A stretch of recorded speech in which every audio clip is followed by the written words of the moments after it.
Hello everyone. तो आज हम मैकेनिकल प्रॉपर्टीज ऑफ फ्लूइड का नेक्स्ट टॉपिक देखेंगे जिसका नाम है हाइड्रोस्टैटिक पैराडॉक्स।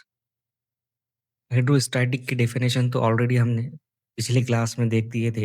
हाइड्रोस्टैटिक किसको बोलते हैं हम? जो फ्लूइड हमारा ठीक है, कोई फ्लूइड की हम स्टडी कर रहे हैं और वो फ्लूइड रेस्ट पे है तो उसको क्या बोलते हैं हम? हाइड्रोस्टैटिक। अब देखेंगे यहाँ पे हाइड्रोस्टैटिक पैराडॉक्स क्या है। तो यहाँ पे हमने क्या कंसीडर किए, 4 अलग-अलग वेसल्स है जिसका नाम क्या रखा है हमने ए, बी, सी और डी। ये 4 अलग-अलग शेप के वेसल्स कंसीडर किए। ठीक है, अभी ये कोई ये जितने भी वेसल्स दिए हुए सपोज़ करो ये एम्प्टी है, यहाँ पे कोई भी फ्लूइड हमने फिल नहीं किया हुआ है। ठीक है? एम्प्टी है सब ये भी। तो सपोज़ करो हम वेसल ए में जब वाटर को धीरे-धीरे फिल करना स्टार्ट करेंगे, तो वाटर क्या होगा, यहाँ से जैसे ही हम यहाँ पे पोर करना स्टार्ट करेंगे, इसको फिल करना स्टार्ट करेंगे तो वाटर वाटर धीरे-धीरे ये वेसल में भी जाएगा, ये वेसल में भी जाएगा, ये आगे-आगे बढ़ता रहेगा, ठीक है? तो ये आगे-आगे बढ़ता क्यों रहेगा? क्योंकि हमें मालूम है जब कभी भी फ्लूइड का प्रेशर अलग-अलग पॉइंट पे अलग-अलग होता है, तो फ्लूइड फ्लो होना स्टार्ट होता है। जैसे फॉर एग्ज़ाम्पल अगर ये पॉइंट हम कंसीडर करेंगे स्टार्टिंग में, तो यहाँ पे जब हम वाटर को यहाँ पे इंसर्ट फिल करना स्टार्ट करेंगे, तो यहाँ का प्रेशर मैक्सिमम रहेगा। लेकिन आगे का प्रेशर कैसा रहेगा? मिनिमम रहेगा। तो फ्लूइड यहाँ पे प्रेशर मैक्सिमम होने की वजह से आगे बढ़ना स्टार्ट करेगा। ठीक है? हम फिल करते जाएँगे और कुछ देर के बाद सपोज़ करो हमने स्टॉप कर दिया।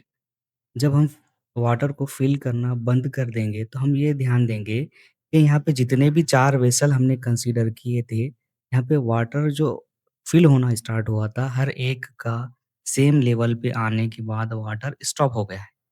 ठीक है ना? जितने भी वेसल्स हैं यहाँ पे देखो हर एक वेसल की जो हाइट है, वो कैसी है यहाँ पे सेम है। लेकिन हाइट तो यहाँ पे सेम है, लेकिन हमने बोले कि प्रेशर कभी भी क्या होता है, हर एक पॉइंट का प्रेशर अगर डिफरेंट होगा, सपोज़ करो ये पॉइंट है, ये पॉइंट बी है, ये पॉइंट सी है और ये पॉइंट डी है हमारा। अब हमने बोले इसका प्रेशर अगर मैक्सिमम रहेगा तो फ्लूइड धीरे-धीरे क्या होगा, आगे फ्लो क्यों होगा वो? क्योंकि इसका प्रेशर मैक्सिमम है, इसका प्रेशर मिनिमम है, तो कभी भी क्या होता है फ्लूइड हमारा मैक्सिमम प्रेशर से या हम बता सकते हैं हाइयर प्रेशर से लोअर प्रेशर की ओर क्या होता है, फ्लो होना स्टार्ट होता है। लेकिन हम ये देखेंगे कि यहाँ पे जो है तो हमें जो है तो ये अगर वेसल बी कंसीडर करेंगे हम, तो यहाँ पे जो लिक्विड का या वाटर का अमाउंट है, ये हमें मिनिमम दिखाई दे रहा है, ठीक है? लेकिन अगर हम वेसल सी कंसीडर करेंगे तो यहाँ पे जो वाटर का अमाउंट है कैसा दिखाई दे रहा है? हमें मैक्सिमम दिखाई दे रहा है। तो हमारे दिमाग में ये आएगा, हमें तो दिखाई तो ये दे रहा है कि यहाँ पे जो लिक्विड का अमाउंट है या वाटर का अमाउंट है ये मिनिमम है। तो हो सकता है भाई ये पॉइंट के ऊपर जो प्रेशर रहेगा हमारा मिनिमम रहेगा। अब यहाँ पे जो वेसल सी था, यहाँ पे हमें दिखाई दे रहा है कि यहाँ पे लार्ज अमाउंट ऑफ वाटर या फ्लूइड है। तो हो सकता है ये भाई यहाँ का जो प्रेशर रहेगा वो मैक्सिमम रहेगा, लेकिन आम तौर पे ऐसा नहीं होता है। क्योंकि हम कभी भी ये नहीं देखते कि कोई भी वेसल में फ्लूइड का अमाउंट कितना है। हो सकता है यहाँ पे फ्लूइड का अमाउंट मीडियम रहेगा, यहाँ पे फ्लूइड का अमाउंट एकदम मिनिमम रहेगा, या हो सकता है यहाँ पे फ्लूइड का जो अमाउंट है सबसे ज़्यादा रहेगा, लार्ज रहेगा। तो आपके ध्यान में ये आएगा कि भाई सबसे कम यहाँ पे फ्लूइड दिख रहा है तो प्रेशर कम रहेगा, मीडियम फ्लूइड दिख रहा है तो प्रेशर जो है तो मीडियम रहेगा, यहाँ पे सबसे ज़्यादा फ्लूइड नज़र आ रहा है हमें वेसल में तो हो सकता है भाई यहाँ पे जो है तो प्रेशर मैक्सिमम रहेगा, लेकिन ऐसा नहीं होता है, क्योंकि कितना अमाउंट है फ्लूइड का उसके ऊपर प्रेशर डिपेंड नहीं करता है हमारा। हमने पिछले भी क्लासेस में देखा था, जो प्रेशर है, प्रेशर हम किसके ऊपर डिपेंड करता है बताए थे? वो प्रेशर डिपेंड करता है हमारा हाइट के ऊपर। जितनी ज़्यादा हाइट रहेगी, प्रेशर उतना ही ज़्यादा रहेगा। अब ध्यान से देखो, जितने भी हमने वेसल्स कंसीडर किए थे, जो वेसल्स के अंदर फ्लूइड है उसकी जो हाइट है वो कैसी है? यहाँ पे हर एक वेसल में जो फ्लूइड है, हर एक की हाइट कैसी है? सेम है। ये हम ये भी बता सकते कि हर एक वेसल में जो फ्लूइड है हमारा उसका लेवल कैसा है, सेम है। तो ज़ाहिर-सी बात है यहाँ पे बेस पे हर एक वेसल के बेस पे जो प्रेशर रहने वाला है वो भी कैसा रहेगा, सेम रहेगा, क्योंकि प्रेशर सिर्फ़ और सिर्फ़ हमारा क्या के ऊपर डिपेंड करता है, हाइट के ऊपर। इसी को बोलते हैं हम पैराडॉक्स। मतलब आमतौर में हमें तो दिखाई तो दे रहा है कि प्रेशर जो है तो मैक्सिमम रहेगा, कहीं मिनिमम रहेगा, लेकिन ऐसा एक्चुअली हो रहा है क्या? नहीं हो रहा है, इसी को बोलते हैं हम पैराडॉक्स। तो यहाँ पे हमें चीज़ ये समझ में आई कि वेसल का कोई भी शेप रहने दो, उसका शेप कैसे भी रहने दो, उसके अंदर फ्लूइड चाहे ज़्यादा रहने दो, फ्लूइड चाहे कम रहने दो। लेकिन अगर हम एक-दूसरे वेसल को कंपेयर करेंगे, तो वहाँ पे कभी भी जो प्रेशर रहने वाला है, वो प्रेशर सेम ही रहेगा क्योंकि उसकी जो हाइट रहने वाली है, ये हम बता सकते हैं कि फ्लूइड का जो लेवल रहने वाला है, वो कैसा रहेगा? सेम रहेगा। अगर लेवल या हाइट सेम है, तो बेस पे जो प्रेशर एक्सर्ट होने वाला है, वो प्रेशर भी कैसा रहेगा हमारा? सेम रहेगा। इसी को बोलते हैं हम हाइड्रोस्टैटिक पैराडॉक्स। तो नेक्स्ट टॉपिक देखेंगे अब हम पास्कल्स लॉ। पास्कल्स लॉ का स्टेटमेंट क्या दिया हुआ है? The pressure applied at any point of an enclosed fluid. अब सपोज करो कोई फ्लूइड इन्क्लोज्ड है, ठीक है? ये है कोई वेसल हमारा, ये वेसल में क्या कंसीडर किया हमने? सपोज करो हमारा फ्लूइड हमने फिल किया हुआ है। कोई भी फ्लूइड आप कंसीडर कर सकते हैं, जैसे कि वाटर है या कोई भी फ्लूइड है, ठीक है? अब ये फ्लूइड हमारा ये वेसल है, ये वेसल में क्या किया हमने? फ्लूइड इंसर्ट किए, फ्लूइड फिल किए और इसको क्या किया यहाँ पे हमने इनक्लोज़्ड कर दी, पैक कर दी। ये क्या रिप्रेज़ेंट कर रहा है हमारा? पिस्टन रिप्रेज़ेंट कर रहा है, ठीक है? ये क्या रिप्रेज़ेंट कर रहा है हमारा? पिस्टन। आगे देखो क्या दिया हुआ है? The pressure applied at any point of an enclosed fluid at rest. अब ये कोई वेसल है, वेसल में हमने फ्लूइड फिल कर दिया हुआ है, उसके ऊपर हमने सपोज़ करो कोई एक पिस्टन लगा दिए। उसके बाद क्या बोल रहा है? Is transmitted equally and undiminished. यहाँ पे कोई भी अगर हम प्रेशर एक्सर्ट करेंगे कोई भी पॉइंट के ऊपर, सपोज़ करो कोई एक पॉइंट यहाँ पे प्रेशर हम एक्सर्ट प्रेशर लगा रहे हैं या कोई हम जो है तो पिस्टन के ऊपर प्रेशर लगा रहे हैं, तो पिस्टन को सपोज़ करो हम पिस्टन के ऊपर प्रेशर लगा पिस्टन के ऊपर जब हम प्रेशर लगाएँगे, हम ये यहाँ पे प्रेशर लगा रहे हैं, ठीक है? लेकिन यहाँ पे प्रेशर लगा रहे हैं तो इसका मतलब ये नहीं है कि सिर्फ़ और सिर्फ़ यहीं पे प्रेशर लगे। हमारा पास्कल्स लॉ क्या बोलता है कि कोई भी वेसल या कंटेनर में अगर हम जो है तो फ्लूइड को फिल कर देंगे और उसके ऊपर हम कोई भी पॉइंट के ऊपर प्रेशर लगाएँगे, तो वो प्रेशर सिर्फ़ और सिर्फ़ वही पॉइंट के ऊपर नहीं रहता है। प्रेशर पूरे के पूरे लिक्विड में क्या हो जाएगा, डिस्ट्रीब्यूट हो जाएगा इक्वली। मतलब सपोज़ करो अगर यहाँ पे हम 5 न्यूटन का प्रेशर एक्सर्ट कर रहे हैं, तो यहाँ पे भी 5 न्यूटन लगेगा, यहाँ पे भी पॉइंट 5 न्यूटन लगेगा, यहाँ पे भी 5 न्यूटन लगेगा। मतलब ये कि इक्वली प्रेशर हमारा हर एक पॉइंट के ऊपर डिस्ट्रीब्यूट हो जाएगा इक्वली अनडिमिनिश्ड। मतलब ये कि प्रेशर की वैल्यू दूर जाते-जाते ऐसा नहीं हो जाएगा कि प्रेशर कहीं पे कम मिलेगा, ज़्यादा मिलेगा। हर एक पॉइंट के ऊपर प्रेशर इक्वली डिस्ट्रीब्यूट हो जाएगा हमारा and also on the wall of container. साथ ही साथ प्रेशर सिर्फ़ और सिर्फ़ फ्लूइड पे ही नहीं एक्सर्ट होगा हमारा, साथ ही साथ उसके वॉल के जो वॉल रहेंगे यहाँ पे, कोई भी वेसल के, वो वॉल के ऊपर भी प्रेशर हमारा एक्सर्ट होने वाला है। Provided the effect of gravity is neglected. या लेकिन यहाँ पे हमें और क्या कंसीडर करना है? ग्रेविटी है, तो हम नेग्लेक्ट करेंगे, ठीक है? समझ में आ गया? कि कोई भी अगर हम फ्लूइड कंसीडर करेंगे, फ्लूइड हमारा कैसा है? इनक्लोज़्ड है और रेस्ट पे है, तो कोई भी पॉइंट के ऊपर अगर हम प्रेशर लगाते हैं, तो वहाँ पे प्रेशर हमारा इक्वली ट्रांसमिट हो जाएगा undiminished to every point of the fluid. अगर कोई भी पॉइंट हम फ्लूइड का कंसीडर करेंगे, तो हर एक पॉइंट के ऊपर हमारा प्रेशर इक्वली ट्रांसमिट हो जाएगा या डिस्ट्रीब्यूट हो जाएगा undiminished to every point of fluid and also on the wall of container. कोई भी पॉइंट के ऊपर तो प्रेशर सेम एक्सर्ट होगा हमारा, डिस्ट्रीब्यूट होगा, लेकिन साथ ही साथ फ्लूइड के अलावा जो कंटेनर रहे हमारा, कंटेनर के वॉल्स के ऊपर भी प्रेशर डिस्ट्रीब्यूट या ट्रांसमिट होगा। यही रहता है हमारा पास्कल्स लॉ। समझ में आ गया? कोई भी कंटेनर है, कंटेनर में हम अगर फिल करेंगे कोई फ्लूइड को, कोई भी पॉइंट के ऊपर अगर हम प्रेशर एक्सर्ट करते हैं, तो वो प्रेशर सिर्फ़ उसी पॉइंट पे नहीं रहेगा। वो पूरे के पूरे जो भी फ्लूइड रहेगा हमारा, पूरे के पूरे फ्लूइड में प्रेशर हमारा ट्रांसमिट होगा इक्वली। और साथ ही साथ वो फ्लूइड के ऊपर ही प्रेशर नहीं रहेगा, वो प्रेशर हमारा जो वॉल्स रहेंगे, वो वॉल के ऊपर भी एक्सर्ट होगा। लेकिन यहाँ पे हम ग्रेविटी को क्या करेंगे? नेग्लेक्ट कर देंगे। यही है हमारा पास्कल्स लॉ। अब हमें आगे पास्कल्स लॉ के एप्लीकेशंस देखना है। उसमें पहला जो एप्लीकेशन है हमारे पास वो है हाइड्रोलिक लिफ्ट। हाइड्रोलिक लिफ्ट बोले तो देखो जब जो हमने आमतौर पर मूवीज़ में देखा होगा कि बड़े से बड़े कंटेनर या बड़े से बड़े व्हीकल को हम क्या करते हैं क्रेन की मदद से बड़ा सा बड़ा वेट अगर हमें लिफ्ट करना है, उठाना है, तो हम बड़े से क्रेन की मदद लेते हैं और वो बड़े क्रेन के ऊपर क्या करते हैं हम स्मॉल फोर्स लगाते हैं और वो स्मॉल फोर्स लगाने की वजह से ज़्यादा से ज़्यादा हम वेट को क्या करते हैं, लिफ्ट करते हैं, उठाते हैं। तो वही एग्ज़ाम्पल है किसके हमारे पास हाइड्रोलिक लिफ्ट का। तो यहाँ पे हाइड्रोलिक लिफ्ट को समझने के लिए हमने क्या किया, यहाँ पे 2 कंटेनर कंसीडर किया हुआ है। एक कंटेनर है और दूसरा ये कंटेनर है।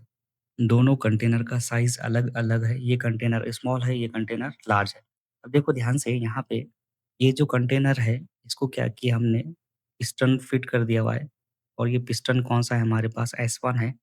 और यहाँ पे भी पिस्टन फिट कर दिया और ये पिस्टन कौन-सा है हमारे पास, S2। ध्यान से देखो कंटेनर फर्स्ट जो है हमारा, उसका एरिया ऑफ क्रॉस सेक्शन हमने कंसीडर किया हुआ A1। सेकंड कंटेनर का एरिया ऑफ क्रॉस सेक्शन कितना है हमारे पास, A2 है। तो देखो यहाँ पे जब हम फ़ोर्स लगाएँगे, फ़ोर्स लगाने के बाद ये जो पिस्टन है ये डाउनवर्ड डायरेक्शन में शिफ्ट होगा और उसके वजह से प्रेशर P1 एक्सर्ट होगा यहाँ पे। और यही प्रेशर हमारा किधर लगेगा, यहाँ पे लगेगा।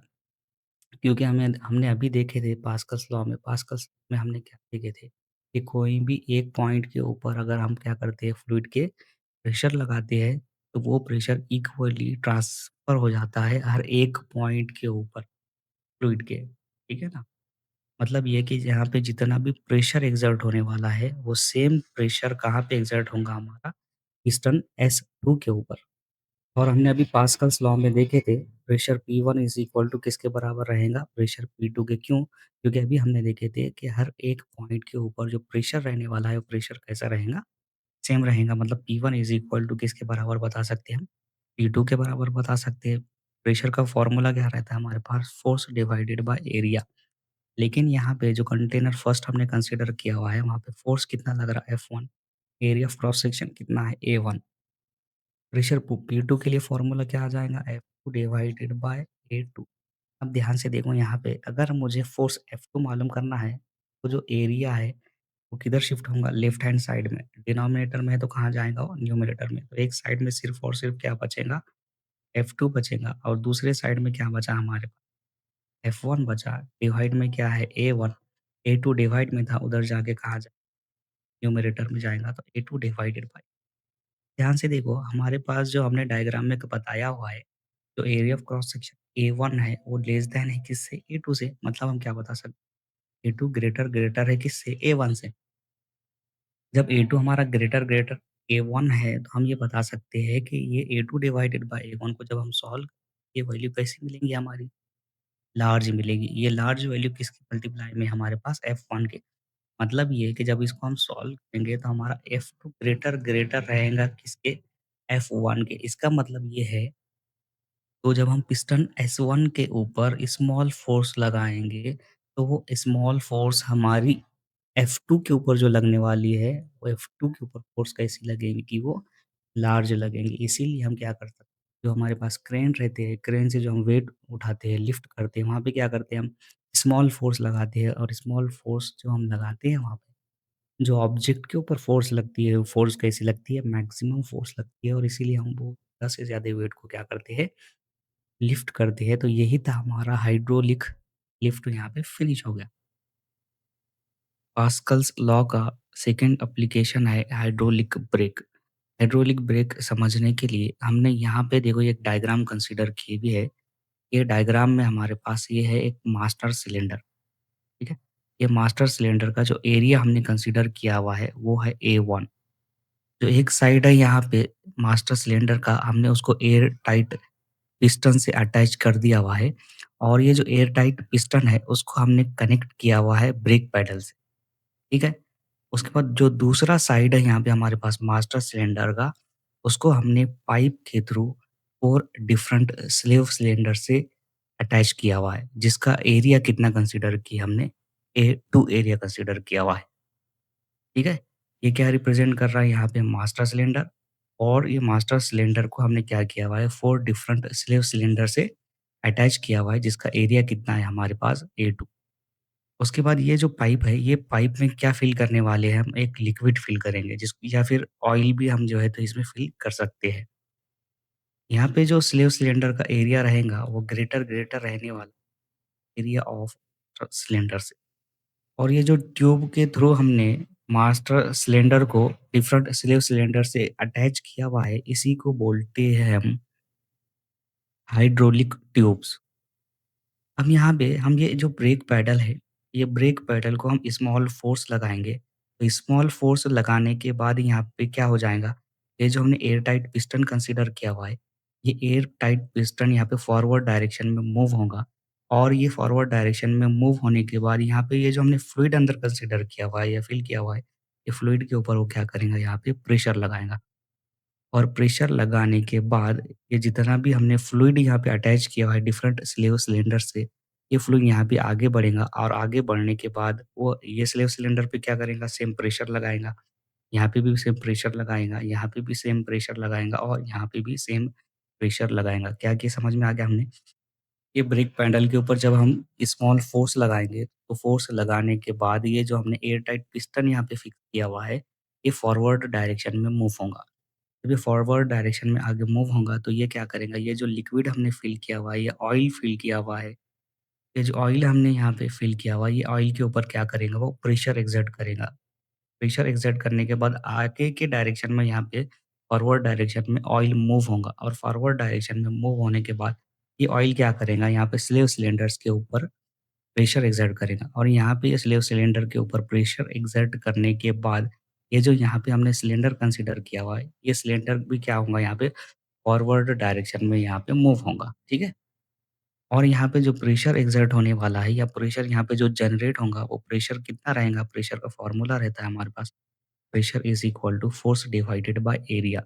यहाँ पे फ़ोर्स F1 लग रहा है, प्रेशर कितना रहेगा वहाँ पे? P1 is equal to F1 divided by area कितना यहाँ पे कंसीडर किया हुआ है हमने A1। तो यहाँ जाएगा हमारे पास P1 is equal to F1 divided by A1 इसको देंगे इक्वेशन नंबर 1।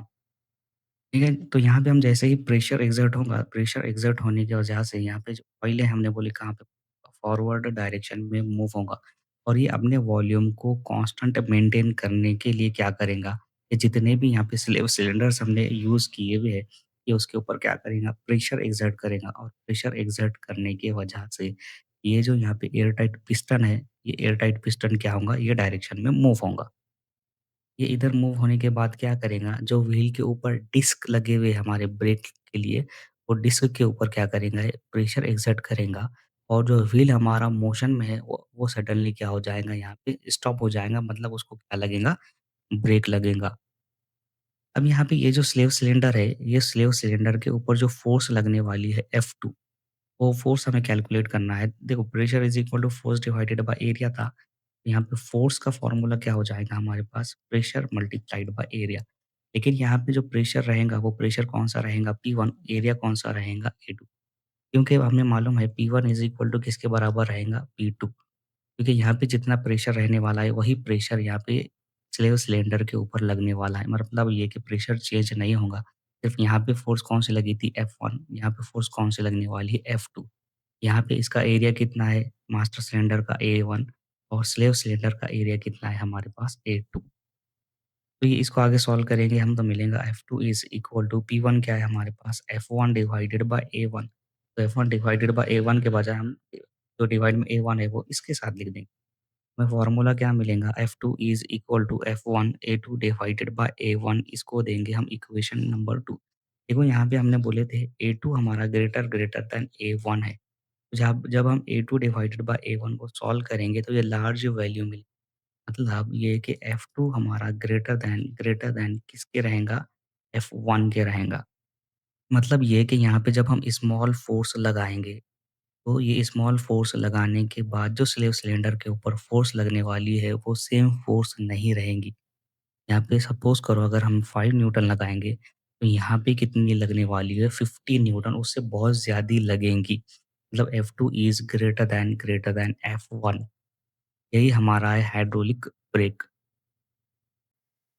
तो नेक्स्ट टॉपिक देखेंगे अब यहाँ पे हम मेजरमेंट ऑफ प्रेशर। प्रेशर को मेजर करने के लिए सबसे पहले देखेंगे हम मर्क्यूरी बैरोमीटर। अब देखो मर्क्यूरी बैरोमीटर बोले तो क्या है? यहाँ पे हम क्या कर सकते हैं, एक मर्क्यूरी बैरोमीटर बोले तो ये एक डिवाइस है प्रेशर को मेजर करने के लिए। यहाँ पे एक ट्यूब लेंगे हम, ठीक है? ये सपोज़ करो एक ट्यूब ले लिया हमने।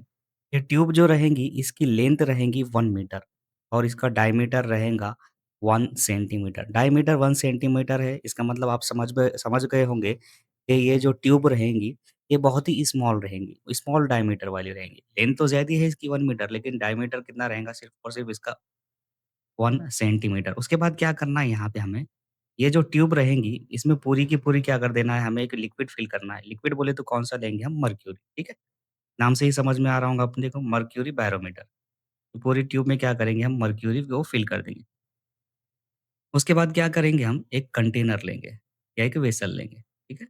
एक वेसल या हमने कंटेनर ले लिए, इसमें भी क्या करना है हमें पूरी की पूरी मर्क्यूरी को फ़िल कर देंगे हम, ठीक है?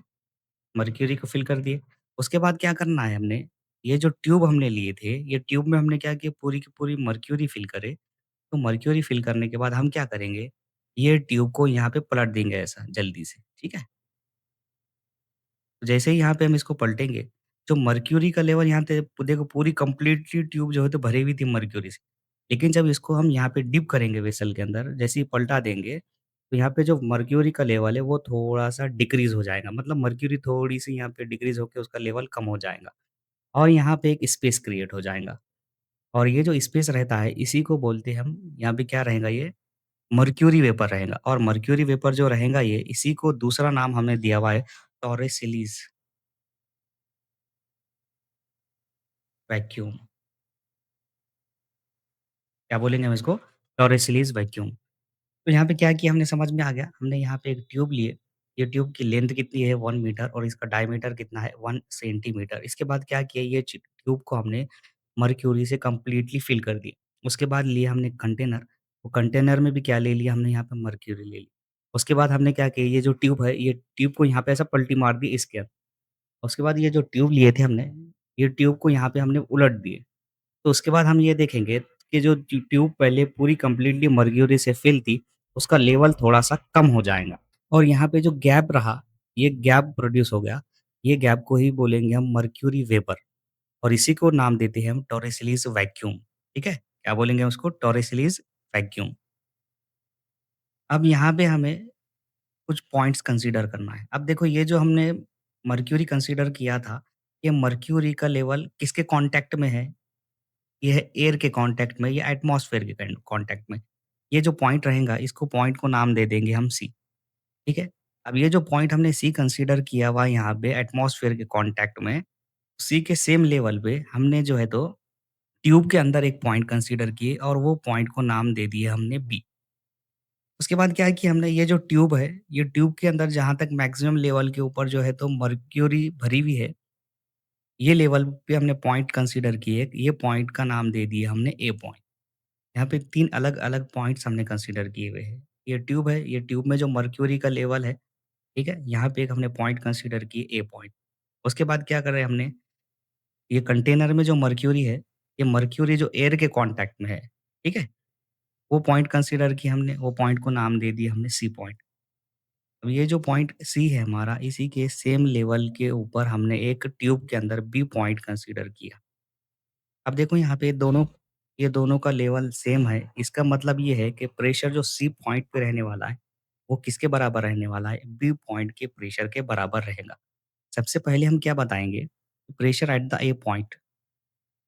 तो सबसे पहले लिखेंगे हम pressure at point A is equal to 0। देखो क्योंकि यहाँ का जो ये पॉइंट का जो प्रेशर रहने वाला है, ये कितना रहने वाला है? 0 रहेगा तो लिखेंगे हम pressure at the point A is equal to 0।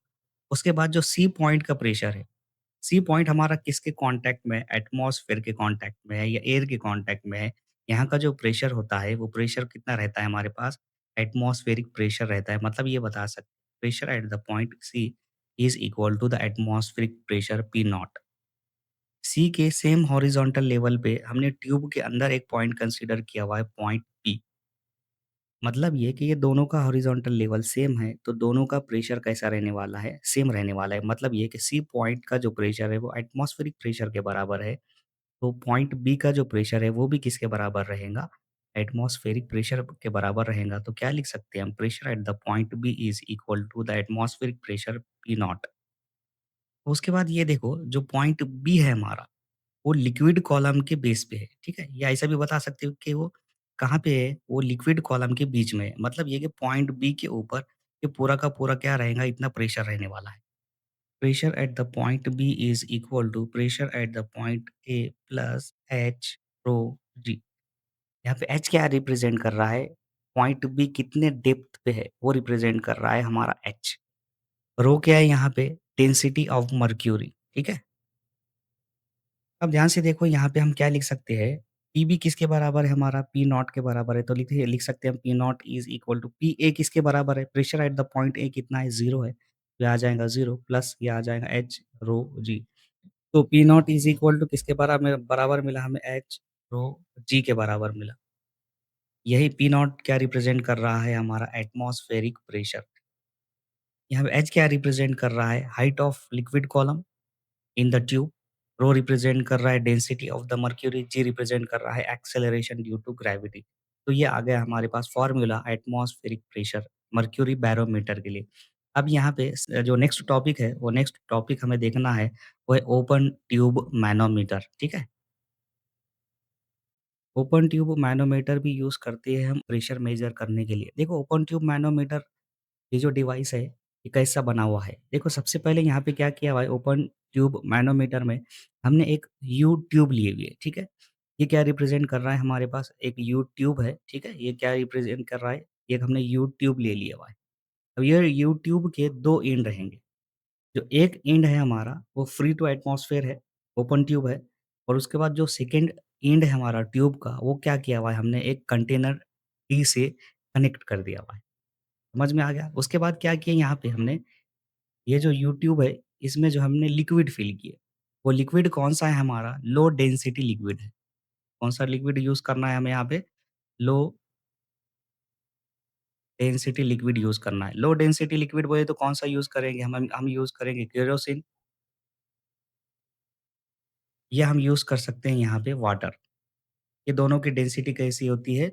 Low density होती है। लो डेंसिटी लिक्विड क्यों यूज़ करेंगे हम? क्योंकि जितने लो डेंसिटी वाला लिक्विड हम यूज़ करेंगे, उतना ही यहाँ पे ये लेवल में डिफरेंस हमें मिलेगा लिक्विड के, ठीक है ना? तो समझ में आ गया, यहाँ पे क्या करना है, इसका कंस्ट्रक्शन क्या है? क्या यूज़ करा हुआ है? सबसे पहले यहाँ पे हमने एक यू ट्यूब यूज़ किया हुआ है। ये यू ट्यूब के 2 एंड रहेंगे। एक ये जो एंड रहेगा, इसको हमने ओपन एंड कंसीडर किया हुआ है, ये ओपन है। और उसके बाद ये जो सेकंड एंड है हमारा ट्यूब का, उसको क्या किया हमने, एक कंटेनर से कनेक्ट किया हुआ है। कौन-सा कंटेनर है ये? D container. इसी का क्या करना है, हमें प्रेशर को मेज़र करना है।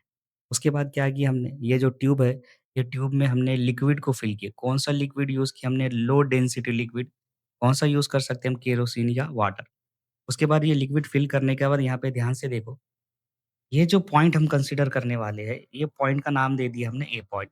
ये पॉइंट कैसा है हमारा? ओपन टू एटमॉस्फेयर है, ठीक है? ये पॉइंट कैसा है हमारा? ओपन टू एटमॉस्फेयर है। ये पॉइंट को नाम दे दिया हमने ए पॉइंट।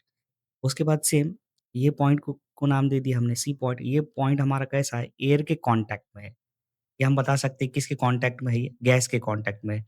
जो हमारा सी पॉइंट है, उसी के सेम हॉरिज़ॉन्टल लेवल पे हमने सेकंड पॉइंट कंसीडर किए, वो पॉइंट कौन-सा है? B point. A point is on the surface of liquid open to atmosphere. C point is exposed to the pressure of this gas. Consider the point B which is same horizontal level to point C. अब यहाँ पे देखो ये 3 point हमने consider कर दिया हुआ है। अब इनका हर एक का प्रेशर हम बताएँगे। अब देखो यहाँ पे पॉइंट ए हमारा एयर के कॉन एटमॉस्फेयर के कॉन्टैक्ट में है। इसका मतलब पॉइंट ए का जो प्रेशर रहने वाला है हमारे पास, वो कितना रहने वाला है? वो रहेगा atmospheric pressure P naught. Pressure at the point B is given as pressure at the point B is equal. अब ध्यान से देखो, जैसे पिछले डेरिवेशन में, पिछले पॉइंट में हमने अभी देखे थे मर्क्यूरी बैरोमीटर में।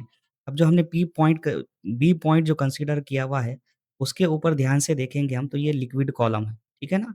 लिक्विड कॉलम है, तो यहाँ पे जो प्रेशर मिलेगा हमें, वो प्रेशर कितना मिलेगा हमें? Pressure at the point B is equal to pressure at the point A plus मिलेगा हमें एच रो जी। इसको देंगे हम इक्वेशन नंबर 1। एच रिप्रेजेंट कर रहा है यहाँ पे height of liquid column H, और रो रिप्रेजेंट कर रहा है यहाँ पे डेंसिटी ऑफ द लिक्विड। अब ध्यान से देखो, यहाँ पे पॉइंट बी और पॉइंट सी दोनों भी सेम हॉरिजॉन्टल लेवल पे है। इसका मतलब ये है कि दोनों का प्रेशर कैसा रहने वाला है?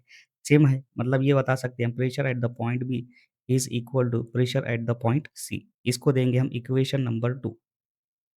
हमने पास्कल्स लॉ देखे थे। पास्कल्स लॉ क्या है? पास्कल्स लॉ में हमने देखे थे कि अगर कोई भी लिक्विड इक्विलिब्रियम स्टेट में है, तो वहाँ पे हर एक पॉइंट का जो प्रेशर है, वो प्रेशर कैसा रहता है? सेम रहता है। इसका मतलब ये है कि pressure at the point C is equal to the pressure at the point D, then we can write pressure at the point D is represented by P which is equal to pressure at the point C. इसको equation number दे देंगे हम, equation number 3। इसमें और क्या कर सकते हैं हम, देखो यहाँ पे ये जो पी ए है इसको डायरेक्टली यहाँ पे हम पी नॉट भी लिख सकते हैं, ठीक है। अब देखो यहाँ पे इक्वेशन जो 1, 2, 3 इक्वेशन ये तीनों इक्वेशन को अगर यहाँ पे हम कंपेयर करेंगे, तो कंपेयर करने के बाद हमें क्या मिलेगा? P किसके बराबर है? PC के, और PC किसके बराबर है हमारा? PB के बराबर है। मतलब ये बता सकते हैं हम P किसके बराबर है? PB के बराबर लिख सकते हैं हम। मतलब ये कि P PB के बराबर है तो PB की जगह पे क्या कर सकते हैं हम? P लिख सकते हैं। P इज़ इक्वल टू किसके बराबर मिलेगा? P naught plus H rho G। अब ध्यान से देखो ये जो एटमॉस्फेरिक प्रेशर है P, इसको अगर हम लेफ्ट साइड में शिफ्ट करेंगे तो क्या मिलेगा हमें? P minus P not is equal to H rho G। यही हमें क्या करना था? मालूम करना था, तो मिल गया हमें P minus P not is equal to H rho G। यही था हमारा ओपन ट्यूब मैनोमीटर। इसी की मदद से हम क्या कर सकते हैं? प्रेशर को कैलकुलेट कर सकते हैं। तो यहाँ पे ये हमारा टॉपिक फिनिश हो गया है। तो नेक्स्ट जो क्लास रहेंगी उसमें देखेंगे हम सरफेस टेंशन। वीडियो अगर पसंद आया है तो लाइक और शेयर ज़रूर करें और चैनल को सब्सक्राइब करना ना भूलें।